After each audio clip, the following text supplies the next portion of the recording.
والسلام علیکہ یا نبی اللہ وعلی آلک واصحابک یا نور اللہ وعلی آلک واصحابک یا نور اللہ نویت سنت الاعتکاف نویت سنت الاعتکاف۔ القول البدیع میں ہے حضرت ابو عباس احمد بن منصور رحمۃ اللہ علیہ کو انتقال کے بعد کسی نے خواب میں دیکھا کہ وہ سر پر موتیوں کا تاج سجائے جنتی لباس میں ملبوس شیراز کی جامع مسجد کے محراب میں کھڑے ہیں۔ خواب دیکھنے والے نے پوچھا ما فعل اللہ بکا، اللہ نے آپ کے ساتھ کیا معاملہ فرمایا؟ فرمایا کہ میں کثرت سے درود شریف پڑھا کرتا تھا، یہی عمل کام آ گیا کہ اللہ پاک نے میری مغفرت فرما دی اور مجھے تاج پہنا کر داخل جنت فرمایا۔ صلو علی الحبیب صلی اللہ تعالی علی محمد صلی اللہ علیہ وآلہ وسلم۔ نماز کو ضائع کرنا اور خواہشات کے پیچھے چلنا، یہ دونوں کام مسلمانوں کے نہیں، منافقین کے۔ تابعی بزرگ حضرت کعب الاحبار رحمۃ اللہ علیہ فرماتے ہیں اللہ پاک کی قسم میں نے تورات میں منافقین کی یہ صفات پڑھی ہیں کہ وہ خواہشات کے پیچھے چلنے والے اور نمازیں چھوڑنے والے ہیں۔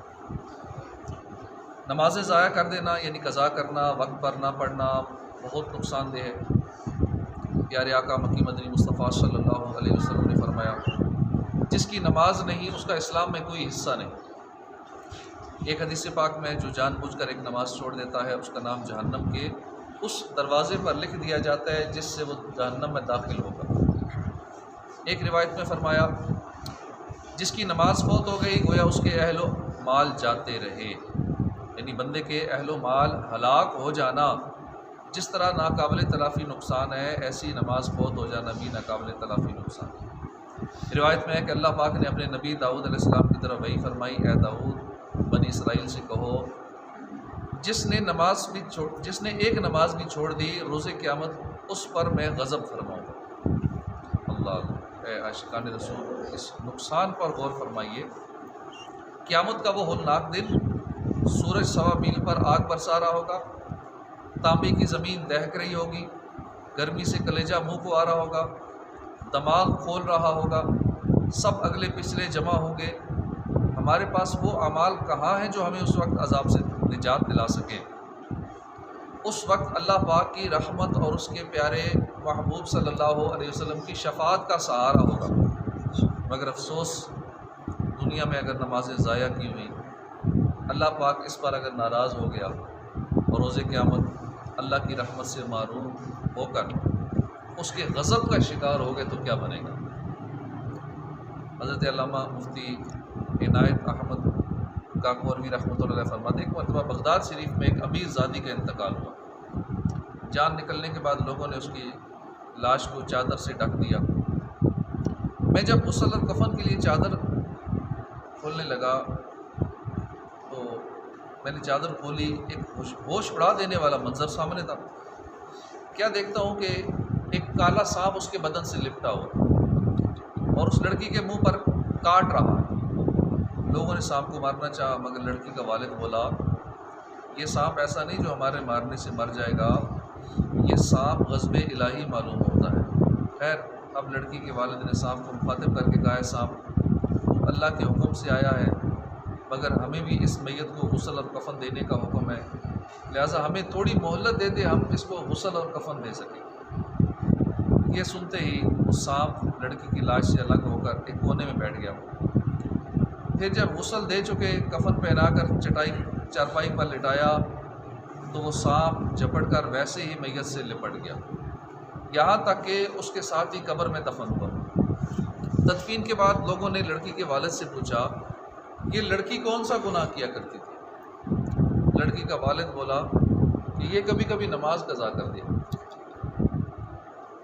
نماز چھوڑنے کے اخروی نقصانات اپنی جگہ، اس کے ساتھ ساتھ دنیا میں بھی اس کی نحوست ہی نحوست۔ ایک حدیث پاک میں جو بندہ سستی کی وجہ سے نماز چھوڑ دیتا ہے اسے دنیا میں بھی 5 سزائیں دی جاتی، اس کی عمر سے برکت ختم کر دی جائے گی، اس کے چہرے سے نیک بندوں کی نشانی مٹا دی جائے گی، اللہ پاک اسے کسی عمل پر ثواب نہ دے گا۔ اب نماز بندہ چھوڑ رہا ہے، باقی سارے اچھے کام کر رہا ہے، لوگوں کی فلاح و بہبود کر رہا ہے، سارا کچھ کر رہا ہے، لیکن نماز چھوڑ رہا ہے تو اسے کسی عمل پہ ثواب نہیں ملے گا، اس کی کوئی دعا آسمان تک نہ پہنچے گی، نیک بندوں کی دعاؤں میں اس کا کوئی حصہ نہیں ہوگا۔ علامہ عبد الفتاح رحمۃ اللہ علیہ فرماتے ہیں نماز بالکل نہ پڑھنے یا جماعت چھوڑنے کے سبب سے برکت ختم ہو جاتی ہے۔ غور فرمائیے، یہ بھی کیسی عبرتناک سزائیں، نمازی کی عمر سے برکت ختم کر دی جاتی ہے۔ آج ہم دیکھ لیں ایسا ہو رہا ہے، موت کا آنا حق ہے، اس کا وقت مقرر ہے، موت اپنے وقت پر ہی آتی ہے، مگر ہم دیکھتے ہیں کہ اب اچانک موت کے واقعات بڑھ گئے۔ اسی طرح صبح ہوتی ہے، شام ہوتی ہے، وقت اتنی تیزی سے گزرتا چلا جا رہا ہے، ہمارے کام پورے ہی نہیں ہوتے۔ ایسا واضح محسوس ہوتا ہے کہ ہمارے وقت سے برکت اٹھا لی گئی، اور یہ بھی نماز نہ پڑھنے کی نحوست ہے، اور پھر نمازیں نہ پڑھنے کی نحوست سے روزی سے بھی برکت اٹھا لی جاتی ہے۔ منقول ہے کہ ایک بزرگ کشتی پر سوار کہیں جا رہے تھے، اچانک آپ کی نظر سمندر میں پڑی تو دیکھا کہ پانی کے جانور ایک دوسرے کو کھا رہے ہیں۔ انہیں یہ دیکھ کر حیرانی ہوئی، ملا سے پوچھا یہ کیا راز ہے، سمندری جانور ایک دوسرے کو کیوں کھا رہے ہیں؟ ملا نے کہا، کشتی چلانے والے نے کہا، میں 10 سال سے جانوروں کی یہی حالت دیکھ رہا ہوں، مگر مجھے اس کا راز معلوم نہیں۔ یہ کوئی نیک بزرگ تھے، انہوں نے اللہ کی بارگاہ میں دعا کی تو عاطف نے آواز دی، یعنی غیب سے کسی فرشتے وغیرہ نے آواز دے کر بتایا، ایک دن ایک بے نمازی کا سمندر کی طرف گزر ہوا، اس دوران اسے پیاس لگی تو اس نے سمندر سے ایک چلو بھر کر پانی پینا چاہا، جیسے ہی اس نے پانی منہ میں ڈالا، چونکہ سمندر کا پانی نمکین تھا، اس سے پیا نہ گیا، اس نے واپس سمندر میں کلی کر دی۔ یہ اس بے نمازی کے منہ کے پانی کی نحوست ہے کہ اس کے سبب سمندر میں قحط پڑ گیا۔ اسی دن سے مچھلیاں ایک دوسرے کو کھا رہی ہیں، سمندر میں قحط پڑ گیا کہ اس بے نمازی نے اس میں کلی کر دی۔ اللہ پاک ہمیں 5 وقت کا نمازی بنائے۔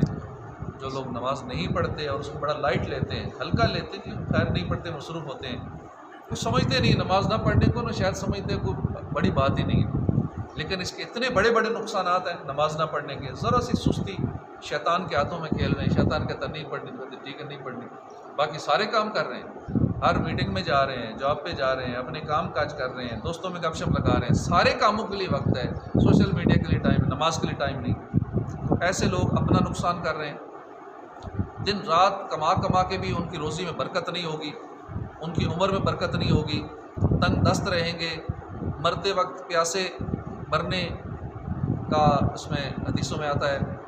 دنیا میں بھی نقصان ہے، قبر میں بھی نقصان ہے، حشر میں بھی نقصان ہے، اس لیے ہمیں خود بھی نماز کی پابندی کرنی چاہیے، اور جو لوگ سن رہے ہیں، آڈیو ویڈیو کے ذریعے سن رہے ہیں، ان کو بھی چاہیے نمازیں پڑھنا شروع کر دیں۔ جو بے نمازی ہیں آج سے نیت کر لیں ہماری کوئی نماز قضا نہیں ہوگی، چند منٹ لگتے ہیں، اور یہ سستی ہمیں ختم کرنی چاہیے، شیطان کی نہ مانیں، شیطان ہمارا اصلی دشمن ہے، نماز کی پابندی شروع کر دیں۔